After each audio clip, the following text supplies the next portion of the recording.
My name is Jessica Miller, 26 years old, and I never thought my graphic design career would launch from a laundry room.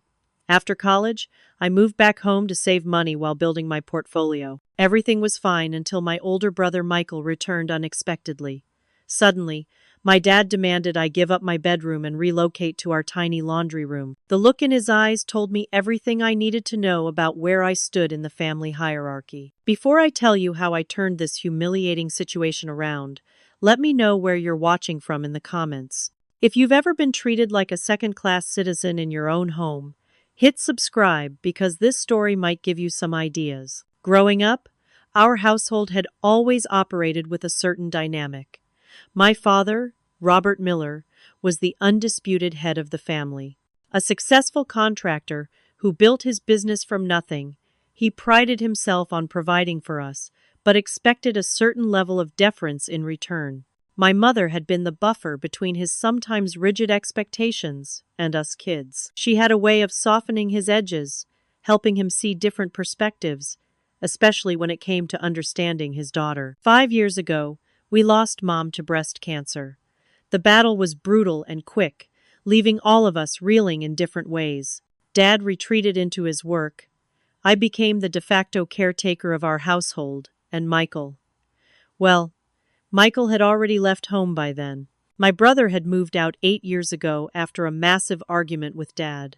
I never got the full story, but it involved Michael dropping out of college and Dad's subsequent explosion. Words were said that couldn't be unsaid, and Michael packed up and left for Seattle, where he landed a job at a tech company. Communication had been sparse since then: holiday calls, occasional text messages, but no visits. Meanwhile, I had graduated from college with a degree in graphic design and approximately $45,000 in student loan debt. The job market was tough, and freelancing seemed the best way to build my portfolio while paying down my loans. Moving back home was a practical decision, one that Dad supported by charging me only $400 in monthly rent instead of the going rate of $1,200 for apartments in our area. My childhood bedroom became my sanctuary and workspace. I'd painted the walls a calm sage green, set up a professional desk with my computer and design equipment, and created a space that balanced comfort with productivity. I paid my rent on time,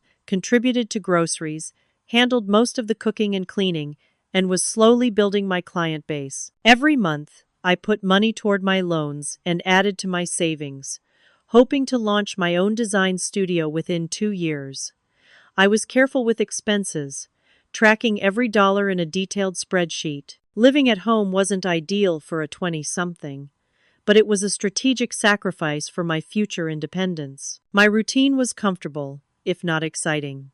Mornings started with coffee and checking emails, followed by client work until evening. I'd make dinner for Dad and myself, then either work on additional projects or spend time with friends.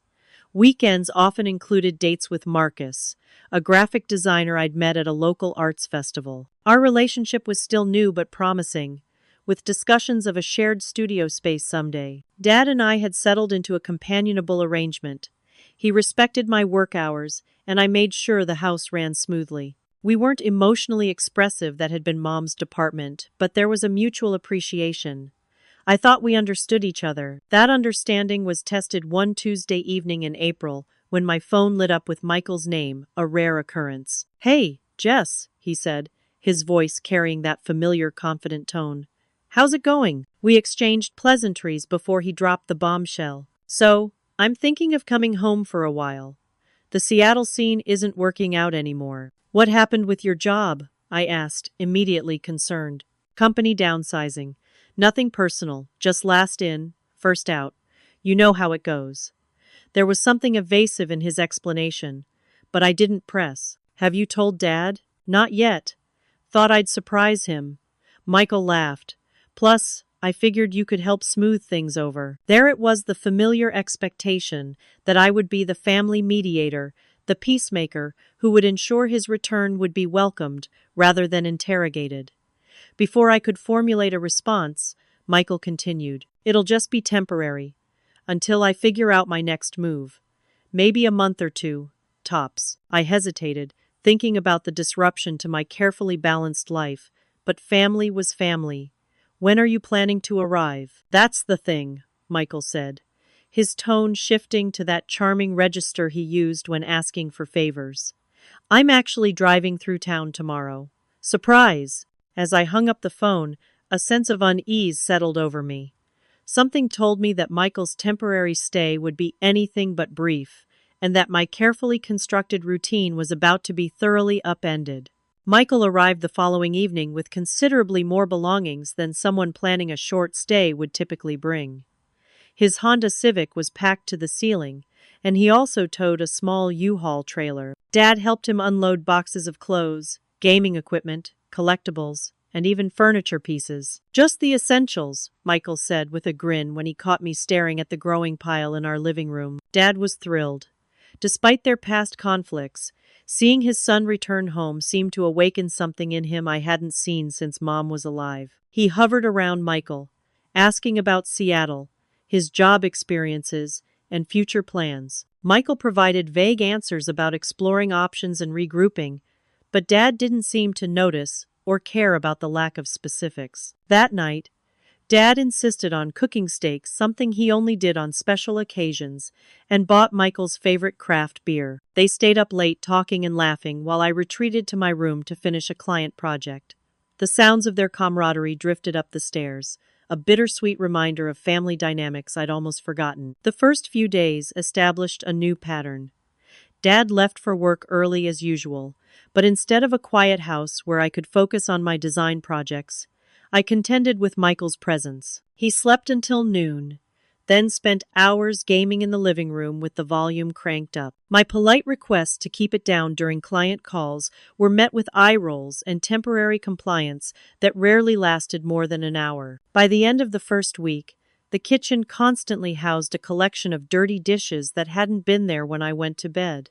The bathroom we shared was perpetually wet, with damp towels on the floor, and my toiletries rearranged or used without permission. Michael had colonized the living room with his gaming setup, making it uncomfortable for me to use the space for anything else. It's just temporary, I reminded myself, trying to maintain perspective. I remembered how difficult job loss could be, and wanted to support my brother during this transition. When Dad came home each day, Michael would suddenly appear productive, talking about job applications he'd submitted or networking calls he'd made. Dad absorbed these updates with encouraging nods and supportive comments. 2 weeks in, I approached Dad privately while Michael was out meeting old high school friends. "I'm happy Michael's home," I started carefully, "but I'm struggling to get my work done with the noise and disruption." Dad looked surprised. "He's job hunting, Jessica. That's not easy these days." "I understand that, but I'm working from home too. My clients expect—" "Your brother needs support right now," Dad interrupted. "He's had a major setback.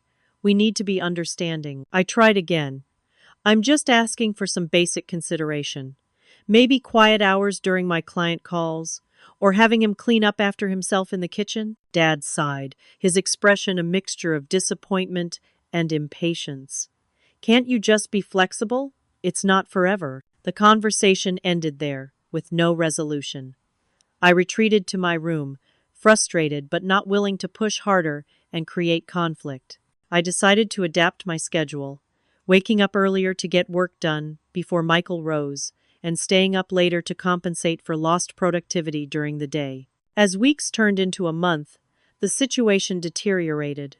Michael's job hunt appeared increasingly sporadic, though he maintained the facade of productivity whenever Dad was around. He invited friends over without warning, took over the TV every evening, and seemed to have no awareness of how his presence affected my ability to work and live comfortably. Then came the conversation that upended everything. Dad called me into the kitchen one evening after dinner, Michael conspicuously absent. "Jessica, I need to discuss something important with you," he began, his tone serious. I sat at the kitchen table, expecting a conversation about household responsibilities, or perhaps Michael's job search progress. "Michael needs a proper workspace for his job applications and networking," Dad continued.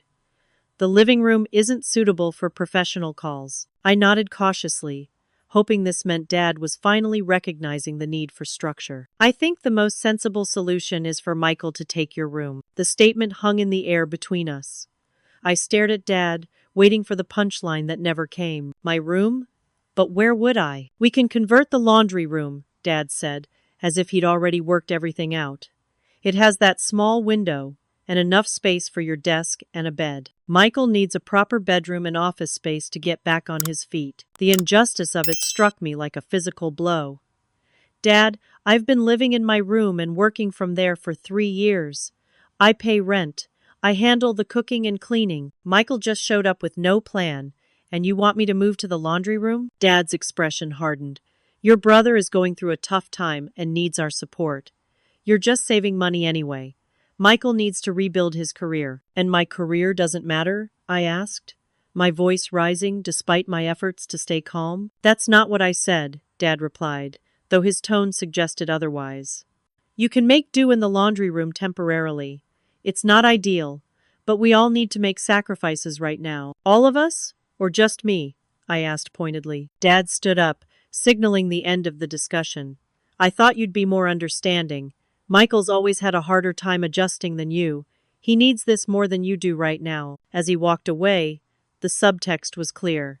My needs, my work, and my contributions were secondary to Michael's. Despite being the one who'd maintained a steady presence, paid rent, and kept the household running, I was the one being asked to sacrifice. That night, I lay awake in my bed, the bed I would soon have to vacate, wondering when exactly I'd become a second-class citizen in my own home and how I'd allowed it to happen. The laundry room measured exactly 8 feet by 10 feet.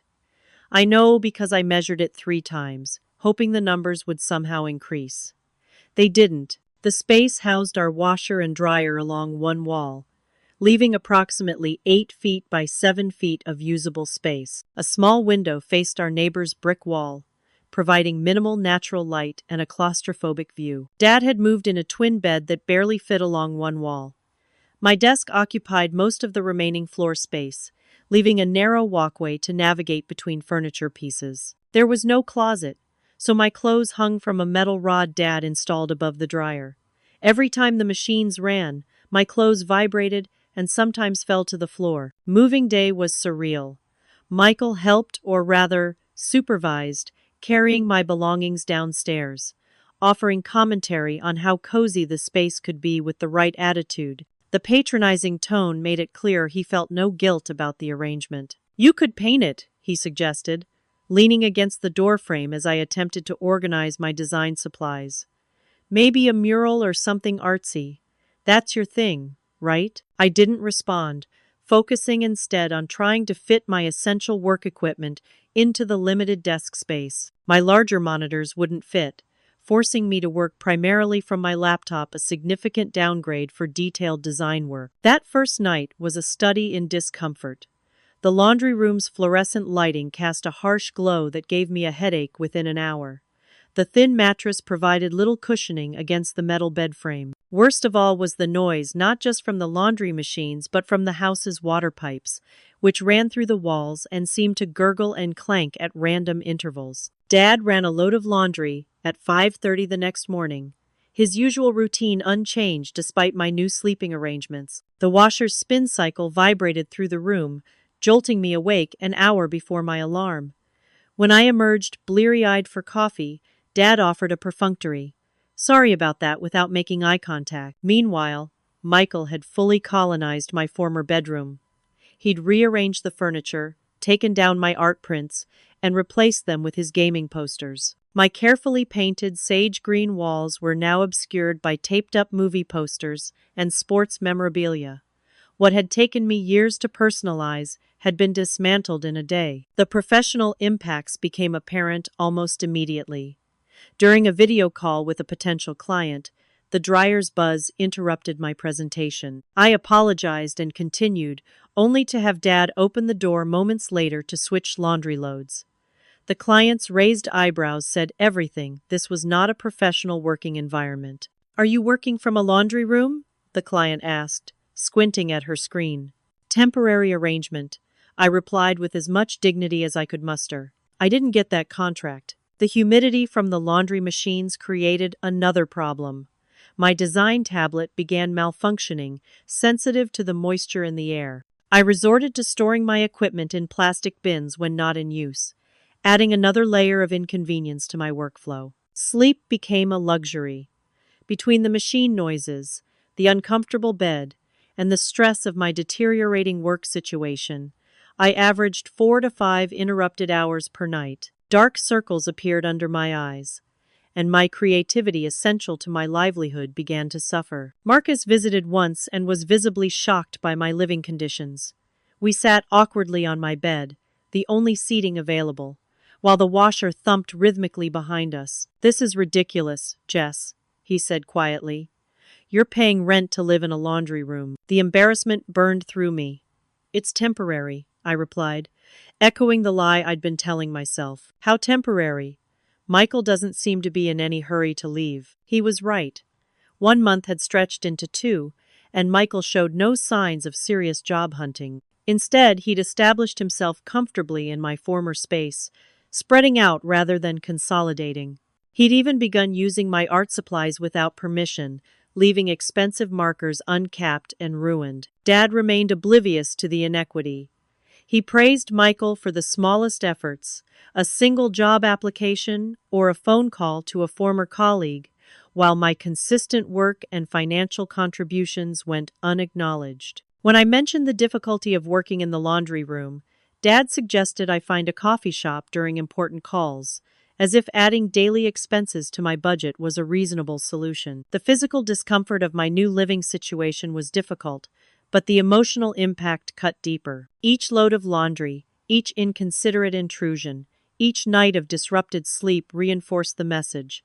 My needs were secondary, my work less important, my comfort an afterthought. One evening, I returned home to find Michael wearing one of my favorite graphic tees, a limited edition design from a professional conference. "That's mine," I said, the accumulated frustration sharpening my tone. Michael glanced down at the shirt as if surprised. "Oh, I was out of clean clothes. Figured you wouldn't mind sharing." "I do mind. I've asked you not to take my things without asking." He shrugged, making no move to return the shirt. "It's just clothes, Jess. Don't be so uptight." Dad walked in during this exchange and frowned at my apparent lack of generosity. "Jessica, don't be petty. Your brother needed a shirt." In that moment, standing in the living room that had once been a shared family space, but now functioned as Michael's personal domain, I realized how completely the household had realigned. The dynamics had shifted to accommodate Michael's return, and I had been relegated to the periphery literally and figuratively. That night, I sat on my narrow bed in the laundry room, surrounded by the hum of machinery and the smell of detergent, and wondered how much longer I could tolerate being washed out of my own life. 3 months into Michael's temporary stay, the accumulated slights and indignities had formed a mountain of resentment. I maintained a facade of acceptance, but beneath it, my patience was fraying thread by thread. The first major incident occurred on a Tuesday morning. I had an important client presentation scheduled and had specifically asked for quiet during my 10 a.m. call. Both Dad and Michael had nodded their agreement at breakfast. At 9:58, I settled at my desk, adjusted my professional-looking backdrop to hide the laundry machines, and prepared my materials. At exactly 10:01, as I was introducing myself to the client, Michael began using my expensive graphics tablet that he'd borrowed from my room. I hadn't even realized he'd taken it until I heard the distinctive notification sound coming through the wall. The tablet was connected to my backup computer, which he'd apparently also helped himself to. I tried to ignore the distraction and continue my presentation, but 5 minutes in, Michael shouted at his online gaming friends, his voice easily penetrating the thin wall between us. The client raised an eyebrow as I apologized and attempted to continue. When I finished the call without securing the project, I confronted Michael in what had once been my room. The tablet lay on the floor, a visible crack across its screen. "What happened?" I asked, picking up my damaged equipment. Michael barely glanced up from his game. "Knocked it over by accident. It still works though, right?" When I brought the issue to Dad, his response was dismissive. "Accidents happen, Jessica. Besides, Shouldn't you be sharing your equipment with your brother? He's trying to build a portfolio too. He's damaged a $1,200 tablet that I use for my livelihood, I said, struggling to keep my voice level. And he took it without asking. Dad sighed that familiar sigh, the one that suggested I was being difficult for no reason. You've always been possessive about your things. Michael's going through a tough time right now. The refrain of Michael's tough time had become the household mantra, justifying every inconsiderate action and absolving him of all responsibility. Meanwhile, my actual income-generating work was treated as a hobby that could be interrupted or compromised without consequence. A week later, I scheduled a video conference with a potential major client, a local restaurant chain needing a complete brand overhaul. This could be the contract that finally provided enough financial stability for me to move out. I had prepared meticulously, creating sample logos and mock-ups to showcase my vision for their rebrand. 10 minutes before the call, Dad started the laundry. The machine's vibration caused my carefully arranged background to slip, revealing the washer and dryer behind me. As the call began, the spin cycle kicked in, creating a background roar that overwhelmed my microphone. "Can you move to a quieter location?"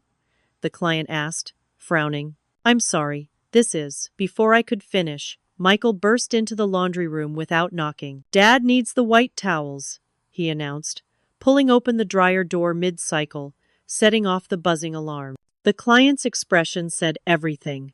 "Maybe we should reschedule when you're in a more professional setting."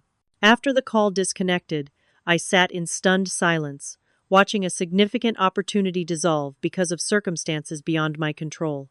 That contract would have been worth thousands enough to fund a deposit on an apartment and escape this increasingly untenable living situation. The final breaking point came during a particularly humiliating evening. Michael invited several friends over without warning, including some of my former high school classmates I hadn't seen in years. They filled the living room with noise and takeout containers, completely disrupting my ability to work. When I emerged from the laundry room to get water, Michael called out, "Hey guys, check it out. Jess lives in the laundry room now. How's life in the spin cycle, sis?" His friends laughed uncomfortably as Michael continued. Dad finally recognized which kid deserved the bedroom with actual windows. The public humiliation burned, but I maintained my composure until I noticed my personal journal on the coffee table, the journal I kept locked in my desk drawer. It was open, with several pages dog-eared. "Michael, that's private," I said, reaching for the book. He snatched it before I could. "Guys, you should hear what Jess wrote about Marcus. I sometimes wonder if he really understands my ambitions or if he's just humoring me." Ouch, poor Marcus. The violation of privacy left me speechless. I grabbed my journal and retreated to the laundry room, locking the door behind me as laughter echoed down the hallway. The next morning, I attempted a reasonable conversation with Dad. I laid out specific instances of disrespect and boundary violations, trying to appeal to his sense of fairness. "I understand Michael needed support when he first arrived, but it's been 3 months with no signs of him moving toward independence," I explained calmly. "I pay rent, contribute to this household, and can't even have basic privacy or professional respect." Dad's response floored me. "You're being selfish, Jessica. Your brother is rebuilding his life after a significant setback. If you were more supportive and less focused on yourself, you'd see how much pressure he's under." When I mentioned the journal incident, Dad waved it off. He was just joking around with friends. "You've always been too sensitive." Later that day, I discovered something that finally shattered any remaining illusions. While looking for a missing flash drive, I checked my emergency fund envelope hidden in my desk, or what had been my desk before the relocation. The envelope, which should have contained $800 in cash, held only $300. I confronted Michael directly, finding him lounging on what had been my bed. "Did you take money from my desk drawer?" For once, Michael looked slightly uncomfortable. "I borrowed some cash for a job interview. Needed a new shirt and stuff. I was going to replace it." "You stole from me," I said flatly. "I asked Dad if I could borrow it," Michael replied defensively. He said it was fine. When I confronted Dad, he confirmed Michael's story. "Family helps family, Jessica. Michael needed appropriate clothes for interviews. It's an investment in his future. That was my money, I said, my voice shaking with anger and disbelief. You had no right to give him permission to take it. Dad's expression hardened. While you live under this roof, we're a family unit. We support each other as needed. Funny how that support only seems to flow in Michael's direction, I replied bitterly. That night, alone in the laundry room, I finally broke down. Tears of frustration and hurt flowed freely as I confronted the reality of my situation. The family dynamics I had accepted as normal suddenly appeared in harsh clarity. I had always been expected to accommodate, to understand, to sacrifice, while Michael received endless patience, support, and exceptions. As I sat on the edge of my narrow bed, surrounded by the remnants of my diminished life, something shifted inside me. The hurt calcified into resolve. This was not a situation that would improve with more patience or understanding on my part. This was a fundamental imbalance that would persist as long as I allowed it. Wiping away my tears, I opened my laptop and began to research my options. If my family wouldn't value me appropriately, perhaps it was time I valued myself enough to leave. The morning after my breakdown, I woke with swollen eyes but unexpected clarity. The hopelessness of the previous night had transformed into determination. I no longer believed the situation would improve naturally. My father and brother had shown me exactly where I stood in the family hierarchy. Now I needed to decide what to do with that knowledge. Before rushing into action, I took time to reflect on the patterns that had brought me here. This wasn't just about Michael's return or the laundry room indignity. Looking back, I could see a lifetime of subtle favoritism. Michael's achievements celebrated lavishly, while mine were acknowledged with quiet nods. My responsibilities framed as expectations, while his were treated as generous contributions. My compliance taken for granted, while his defiance earned careful handling. My mother had balanced these dynamics when she was alive, ensuring I received recognition and support. Without her presence, the imbalance had grown unchecked, culminating in my current situation. This realization was painful, but liberating. I wasn't imagining things or being too sensitive, as Dad often suggested. The inequity was real, and recognizing it allowed me to stop blaming myself for feeling hurt and angry. That weekend, I met my best friend Alyssa for coffee, at a spot far from my neighborhood, worried that Michael or his friends might overhear our conversation. You're not going to like what I'm about to say, Alyssa stated after I'd explained the situation. But you need to hear it. This isn't going to change. Your dad has shown you exactly who matters more in that house. Her bluntness stung, but I appreciated the honesty. So what do? I asked. I'm not financially ready to move out yet. Alyssa leaned forward. Maybe you're looking at this backward. The question isn't, how do I endure this until I can afford to leave? It's how quickly can I arrange to leave this toxic environment? She was right. I'd been passive, waiting for circumstances to improve, or for my savings to reach some arbitrary threshold. It was time to be proactive. That evening, I met Marcus for dinner. His perspective as someone who'd observed my family dynamics from the outside was invaluable. Jess, I've watched you shrink smaller and smaller every week, he said, concern evident in his eyes. You're a talented designer who pays rent to sleep next to a washing machine, while your unemployed brother lives in comfort. How would you advise a client in your situation? The question hit home. If a friend described my living arrangement, I'd be horrified and urge them to leave immediately. Why was I accepting for myself what I would find unacceptable for anyone else? I need to accelerate my timeline for moving out, I admitted.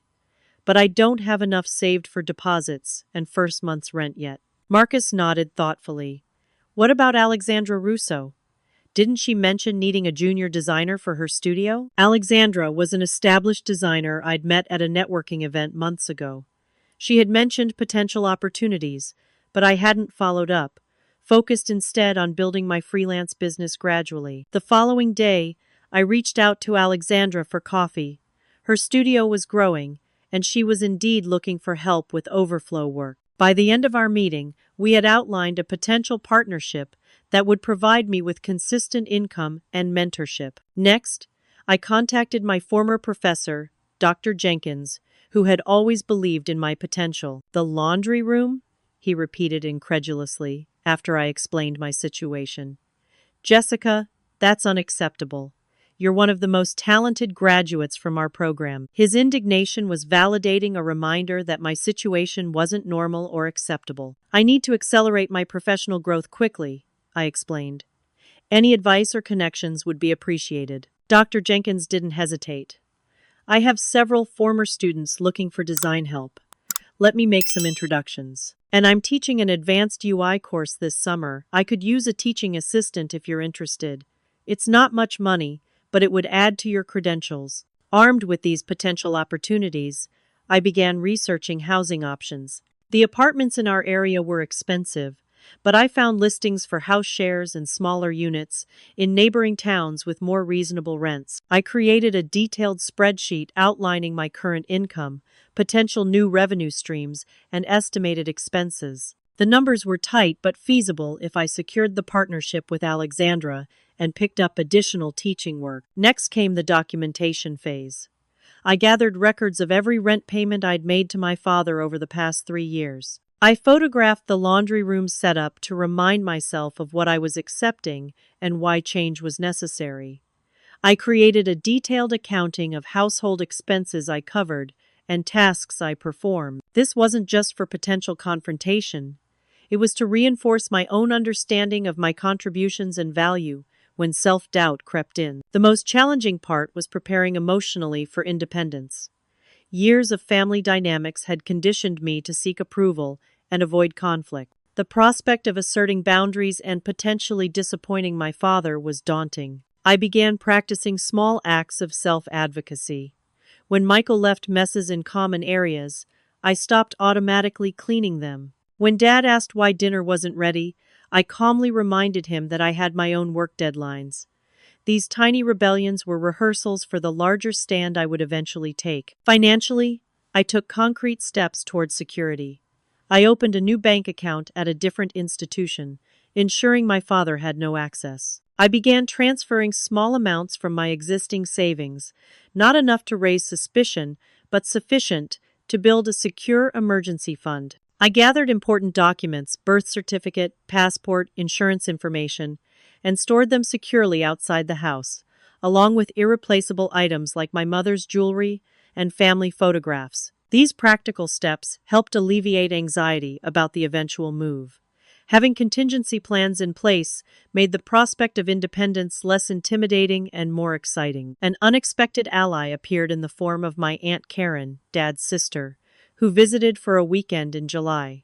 She took one look at my laundry room living situation and was visibly appalled. "Robert, this is ridiculous," she told my father bluntly after dinner while Michael was out. "Jessica pays rent, and you've got her living like Harry Potter under the stairs while Michael contributes nothing?" Dad bristled at her criticism.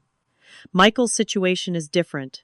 He's rebuilding his career. And Jessica isn't building hers?" Aunt Karen countered. "This arrangement is blatantly unfair, and you know it." Their argument continued behind closed doors, but the outcome was clear. Dad remained unmoved, and Karen left troubled by what she'd witnessed. She called me the next day with an unexpected offer. "My spare bedroom is yours if you need it, Jessica. No rent for the first 3 months while you get on your feet. I know it's in the next town over, but it might give you some breathing room." The offer was generous, and touching, a reminder that not all family relationships had to be conditional or unbalanced. Even if I didn't take her up on it immediately, knowing I had a safety net strengthened my resolve. By the end of the month, I had assembled what I mentally called my exit strategy. A comprehensive plan, including financial projections, housing options, professional opportunities, and a timeline for independence. What had seemed impossibly distant now appeared achievable within weeks rather than years. The plan wasn't just about logistics, it represented a fundamental shift in how I viewed myself and my worth.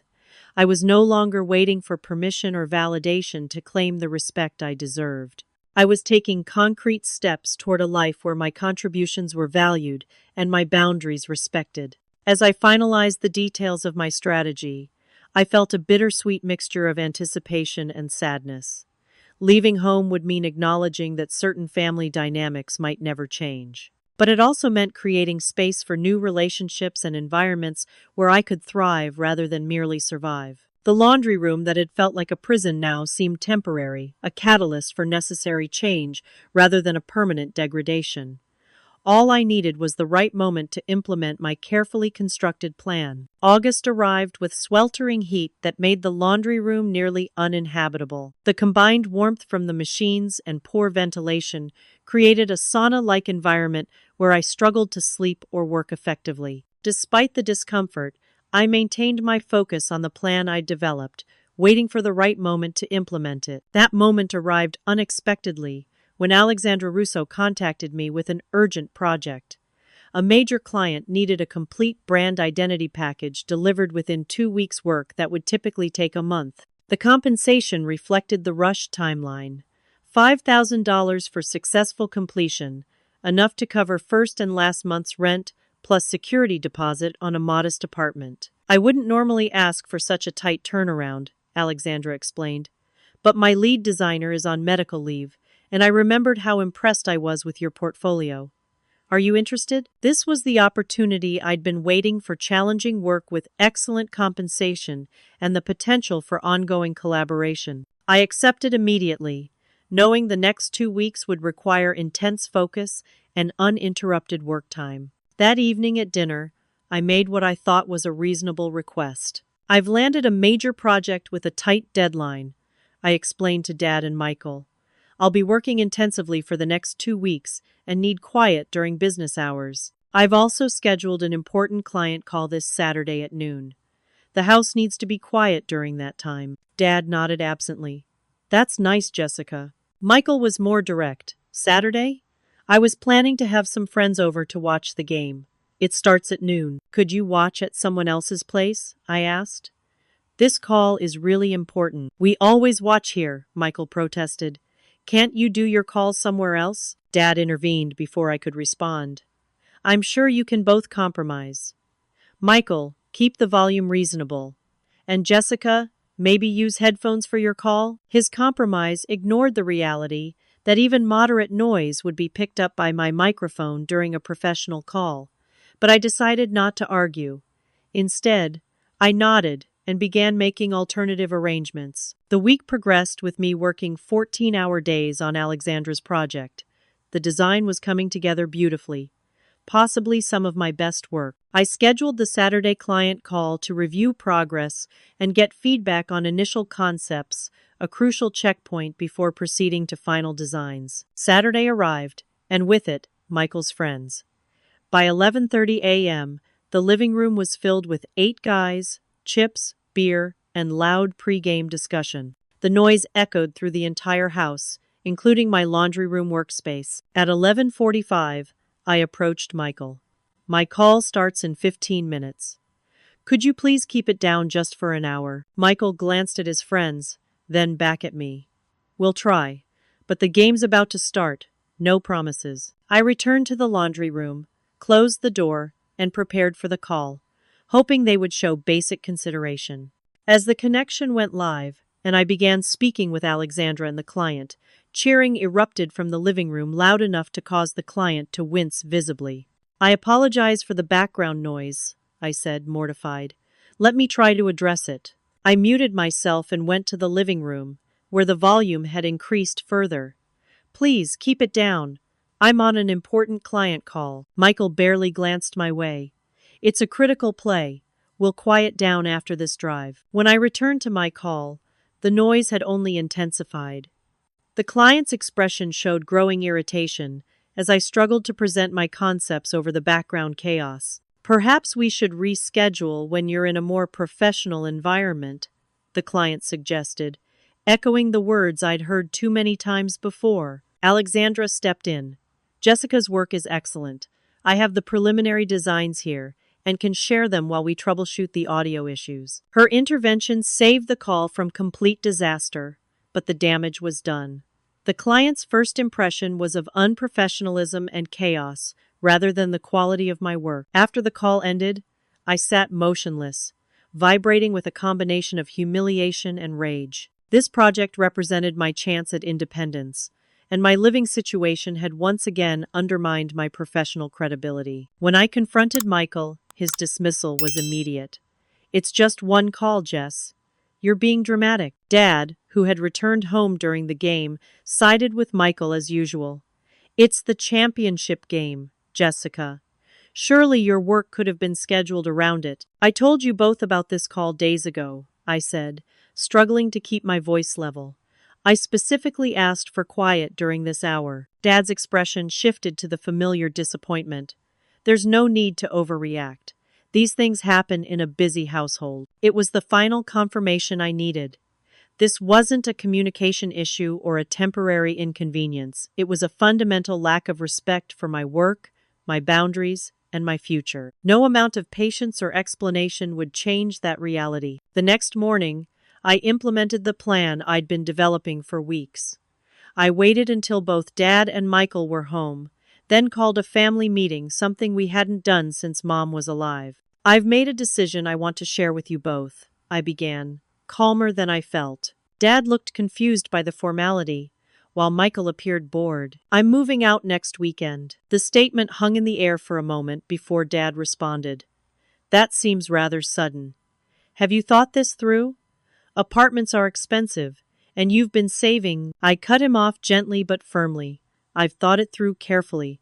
In fact, I've documented everything." I placed a folder on the kitchen table. "This contains records of every rent payment I've made over the past 3 years, totaling $14,400. It also includes an itemized list of household expenses I've covered and estimates of the hours I've spent cooking, cleaning, and maintaining this house." Dad stared at the folder but didn't open it. "I've been a contributing member of this household, not a guest receiving charity," I continued. "Despite that, I was displaced from my room without discussion and expected to maintain my professional work from a laundry room while paying the same rent." Michael shifted uncomfortably. For once, he didn't have a glib response. "I've secured a position with Alexandra Russo's design studio and found an apartment within my budget. I've signed the lease and will be moving out on Saturday." Dad's expression cycled through shock, disbelief, and finally, concern. "Jessica, if this is about the room situation, we can discuss alternatives. Perhaps Michael could—" "This isn't about the room," I interrupted. "It's about respect. It's about recognizing my work as legitimate and my boundaries as important. The room is just a symptom of a larger issue." For the first time, I saw uncertainty in my father's eyes. The confidence with which he typically dispensed judgments and solutions was absent. "You're really serious about this," he said, a statement rather than a question. "I am. I've arranged for movers to help with my furniture on Saturday morning. I'm taking only what belongs to me." The reality seemed to dawn on Michael suddenly. "Wait, you do all the cooking, and the grocery shopping, and the cleaning?" "Yes," I confirmed. "You'll need to figure out how to handle those things now." The conversation continued, with Dad alternating between attempts to change my mind and offers of compromise that came months too late. Michael's realization that he would lose his built-in housekeeper and cook seemed to overshadow any emotional response to my departure. Throughout the discussion, I maintained the calm certainty I developed during my planning phase. There were no tears or recriminations, just the clear communication of my decision and its implications. By the end of our conversation, Dad had moved from denial to bargaining. "At least stay until Michael finds a job. It would make the transition easier for everyone." "I've arranged for my departure next Saturday," I repeated. "I've provided 2 weeks' notice, which is standard for any rental arrangement." As I stood to leave the table, Dad seemed genuinely perplexed by my newfound assertiveness. "Jessica, I don't understand where this is coming from.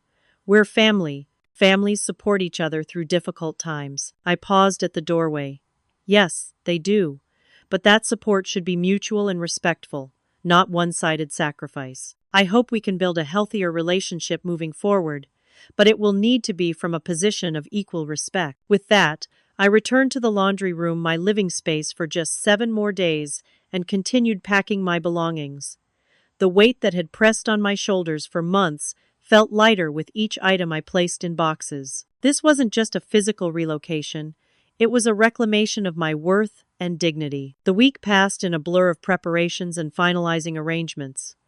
Dad made several more attempts to delay my departure, oscillating between guilt trips about family loyalty and practical concerns about my finances.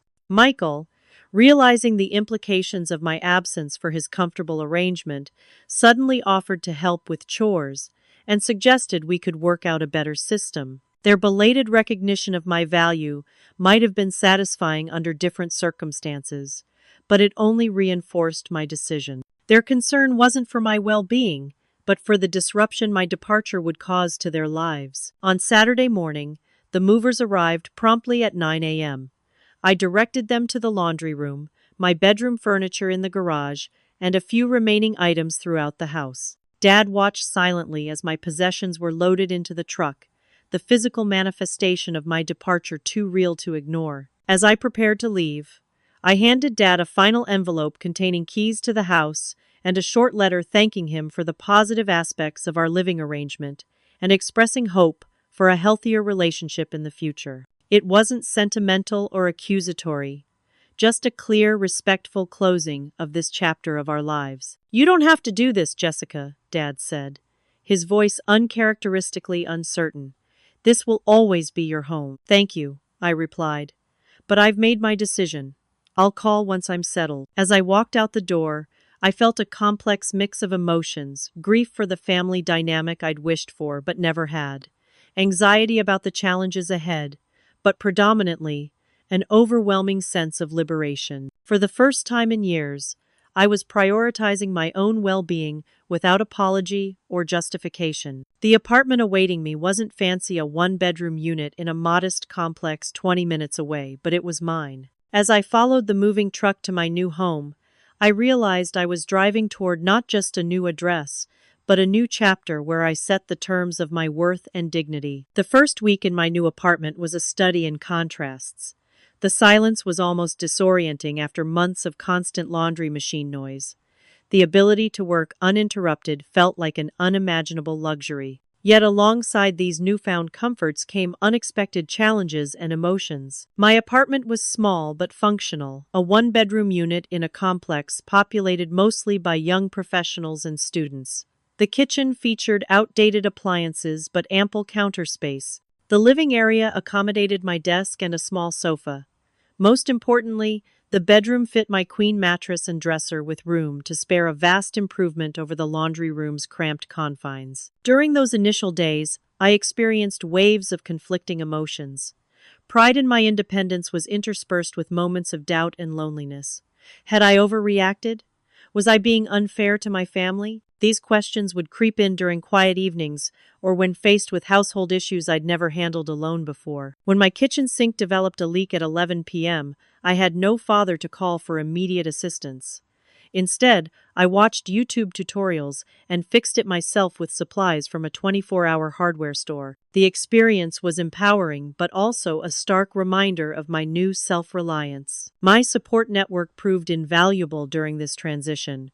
Alyssa helped me unpack and arrange furniture, turning the process into an impromptu housewarming celebration with takeout and wine. To Jessica's first adult apartment, she toasted, and to never having to hear a spin cycle during client calls again. Marcus visited a few days after I'd settled in, bringing a houseplant as a gift.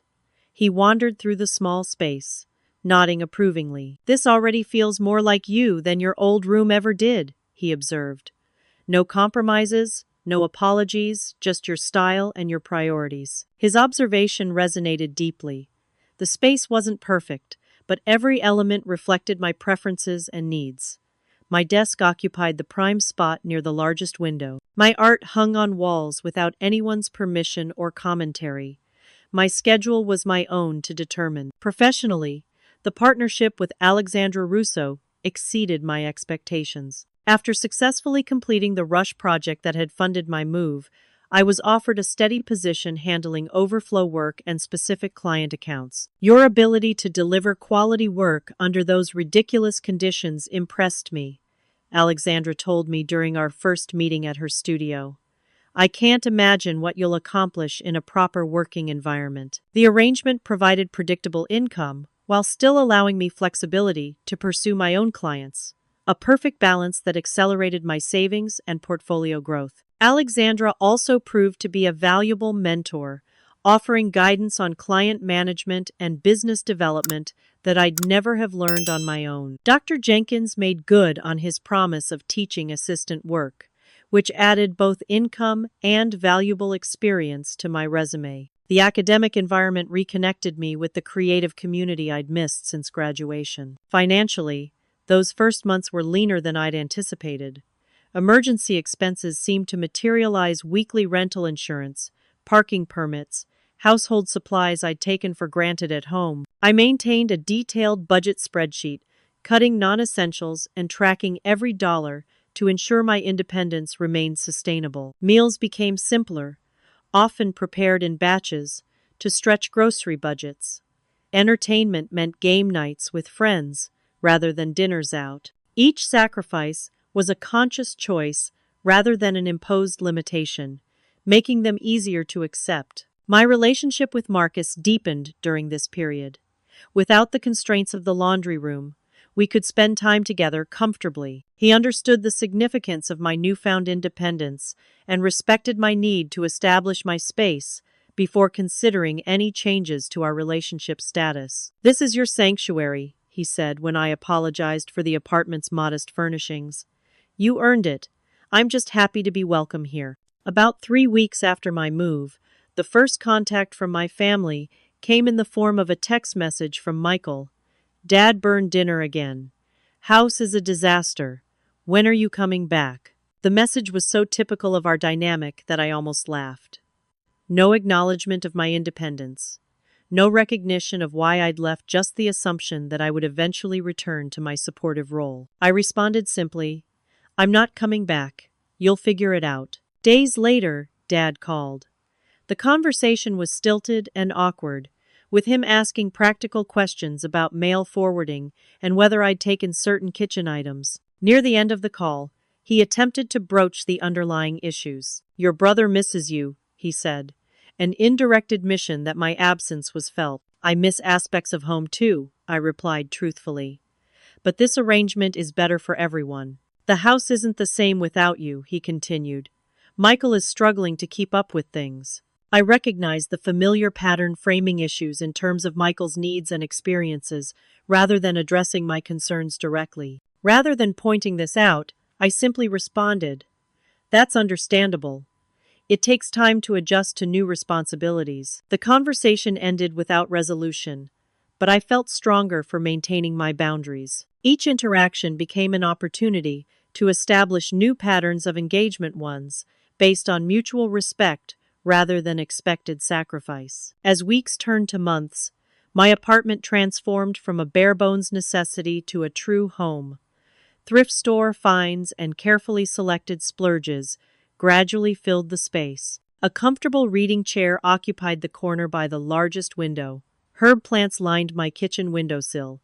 Art and design books filled inexpensive shelves. The process of creating a home entirely to my specifications was deeply healing.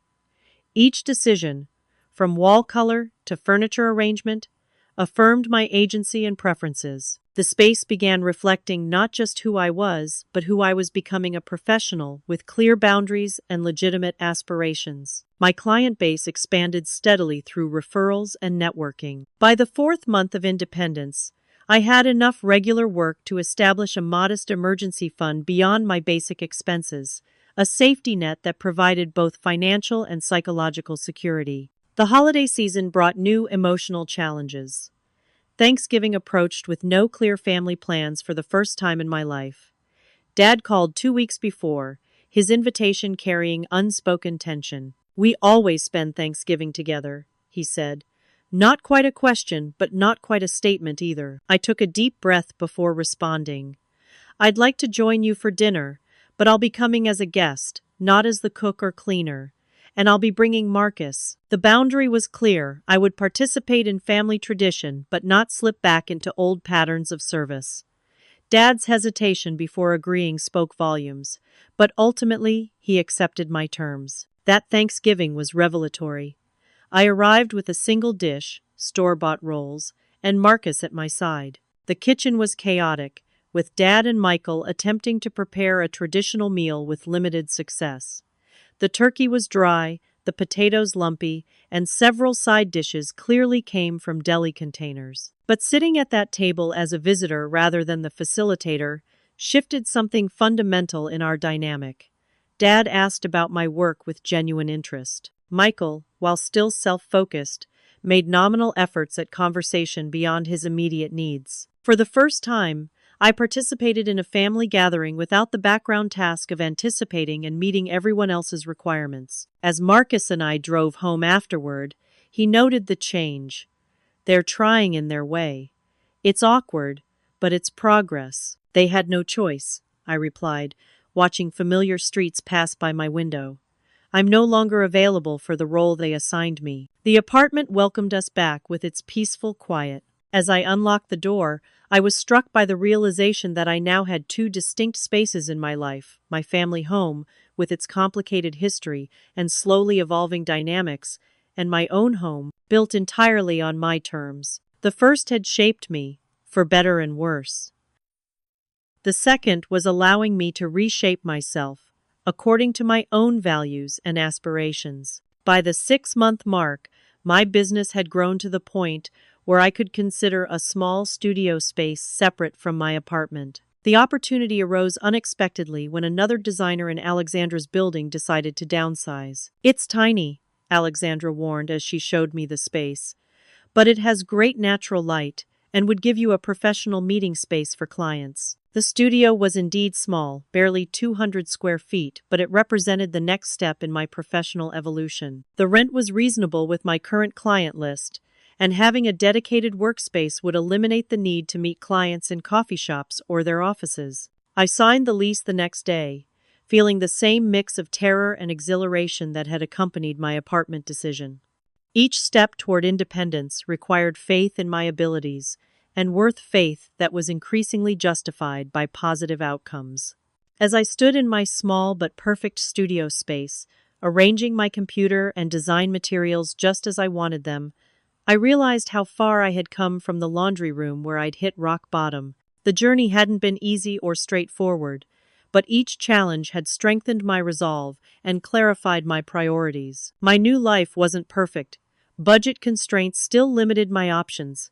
Client work sometimes proved frustrating, and family relationships remained complicated. But the fundamental difference was that these challenges existed within a framework of my own creation, one that honored my worth and recognized my agency. The girl who had accepted displacement to a laundry room was gone, replaced by a woman who understood her value and refused to accept less than she deserved. That transformation, more than the physical spaces I'd created, represented the true measure of my independence. 1 year after moving out of the laundry room, I sat in my studio on a sunny April morning, reviewing the previous 12 months with a sense of wonder and accomplishment. The changes in my life, both external and internal, were more profound than I could have imagined during those dark days of displacement and disrespect. My design business had flourished beyond my initial projections. The partnership with Alexandra had evolved into a collaborative relationship that brought steady client referrals. My teaching assistant position with Dr. Jenkins had expanded to include guest lectures on practical applications of design principles. Between these income streams and my growing independent client list, I was not just surviving, but beginning to thrive financially. My apartment, once sparse and utilitarian, now reflected my personality in every corner. Carefully selected artwork brightened the walls. Plants thrived on windowsills. The furniture, a mix of budget finds and strategic investments, created a space both functional and aesthetically pleasing. Most importantly, it remained exclusively mine, a sanctuary designed around my needs and preferences. My relationship with Marcus had deepened into something solid and supportive. He understood the significance of my independence and respected the boundaries I maintained around my space and time. We complemented each other professionally as well, occasionally collaborating on projects that benefited from our combined skills. The relationship felt balanced and healthy, a partnership of equals rather than a dynamic of sacrifice and accommodation. The most complex evolution had been in my family relationships. 6 months after my departure, Dad had reached out with an unexpected invitation to coffee. I arrived at the cafe wary but willing to listen. "I've been doing some thinking," he began awkwardly, turning his cup in circles, "about how things were before you moved out." I waited, giving him space to continue without prompting. "Your mother would have been disappointed in me," he said finally. "In how I handled things with you and Michael." The mention of Mom caught me off guard. Dad rarely referred to her directly since her passing. "She always said I expected too much from you and not enough from him," he continued. "I didn't see it that way at the time." "And now?" I asked carefully. "Now I'm living with the consequences," he admitted. "The house is a mess. Michael sleeps until noon and leaves dishes in the sink for days. I had no idea how much you were handling." Part of me wanted to savor this vindication, but I recognized it wasn't about scoring points. "It wasn't about the chores, Dad. It was about respect." He nodded slowly. "I know that now. Moving you to the laundry room while Michael took over your space, that wasn't right.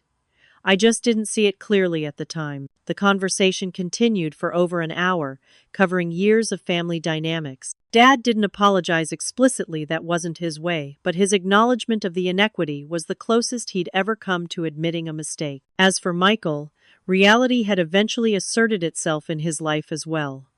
3 months after my departure, Dad had finally imposed rent requirements and household responsibilities. Unable or unwilling to adjust to these expectations, Michael had moved out to share an apartment with friends, an arrangement that lasted barely 2 months before conflicts arose. He now lived in a studio apartment across town and had secured an entry-level position at a local marketing firm, not the high-powered tech career he'd once envisioned, but a start toward genuine independence. Our relationship remained distant, but civil. Without the pressure of daily cohabitation, our interactions became less fraught. We would never be close confidants, but we could share a meal at Dad's house without the underlying tension that had characterized our previous dynamics. Family gatherings now occurred on more equal footing. I attended as a guest rather than a servant, participating in holiday preparations but not bearing the entire responsibility. Dad had learned basic cooking skills out of necessity, and family meals now featured simpler fare prepared with shared effort. The most significant change, however, was internal.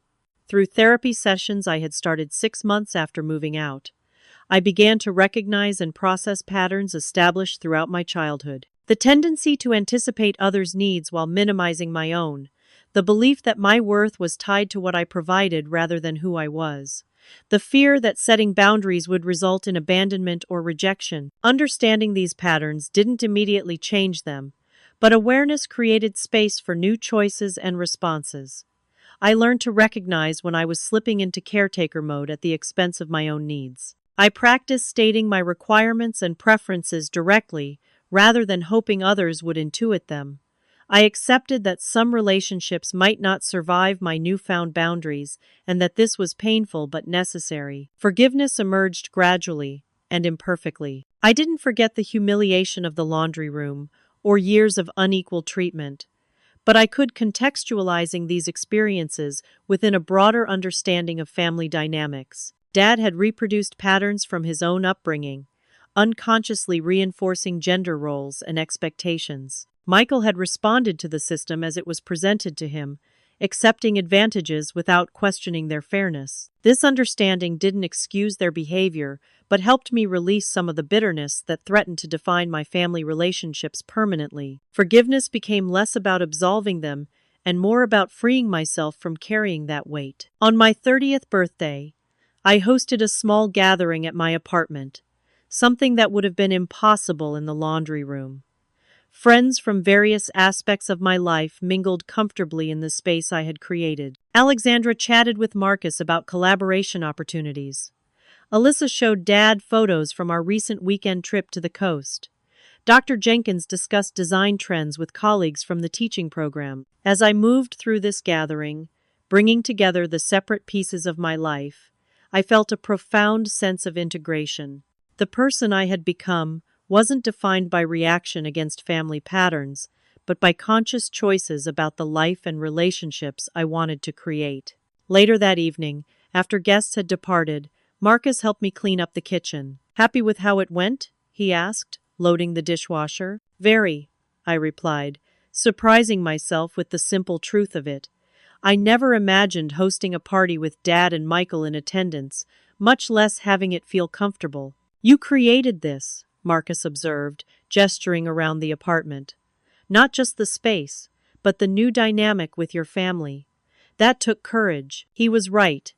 Each step of this journey had required courage from the moment I recognized my situation as unacceptable to the ongoing work of maintaining healthy boundaries. The path hadn't been straight or simple, but each decision had led me closer to authentic independence. As I reflect now on the journey from laundry room to self-created life, certain lessons stand out with particular clarity. First, dignified treatment isn't something to be earned through service or sacrifice. It's a baseline requirement for any healthy relationship. My worth wasn't determined by how much I contributed or accommodated others' needs. Second, patterns established over years don't change overnight. Creating new dynamics requires consistent reinforcement of boundaries and expectations, even when doing so feels uncomfortable or selfish. Third, independence isn't just financial or physical, it's psychological and emotional. True autonomy comes from recognizing one's own value and refusing to accept relationships that diminish that value. Fourth, family relationships can evolve and heal, but only when all parties are willing to acknowledge problematic patterns and commit to different behaviors. Some relationships may never achieve the depth or health we might wish for, and accepting this reality is part of mature independence. Finally, creating one's own life isn't a selfish act, but a necessary one. By establishing healthy boundaries and honoring my own needs, I became capable of more authentic connections with others, including my family. The laundry room that once symbolized my diminished status has become, in retrospect, the catalyst for necessary change. Without that painful displacement, I might have continued accommodating increasingly unreasonable expectations, sacrificing my development for others' comfort. Instead, I stand now in a life deliberately constructed according to my own values and priorities. A life where professional accomplishments are celebrated, boundaries are respected, and relationships exist on the foundation of mutual respect rather than obligation or tradition. This isn't the end of the story, of course. Family dynamics continue to evolve, career paths take unexpected turns, and personal growth reveals new challenges. But facing these developments from a position of established worth and clear boundaries makes them opportunities for expansion rather than threats to survival. If you've stayed with my story until this point, perhaps you've recognized elements of your own experience, moments where your worth was questioned or your needs subordinated to others' priorities. If so, I hope my journey offers some validation and encouragement. Creating boundaries isn't selfish. Demanding respect isn't unreasonable. Building a life that honors your value isn't self-indulgent. Sometimes the most loving thing you can do for yourself and ultimately for others is to refuse to accept less than you deserve. The road from that refusal to genuine independence isn't always straightforward, but each step builds momentum toward a life of authentic value and connection. Have you ever had to stand up for yourself against family expectations? Share your experiences in the comments below. If this story resonated with you, please hit the like button and subscribe for more content about navigating difficult relationships and creating healthy boundaries. Don't forget to share with anyone who might be struggling with similar situations. Thank you for listening to my journey, and remember, your worth isn't determined by what you provide to others, but by the simple fact of your humanity.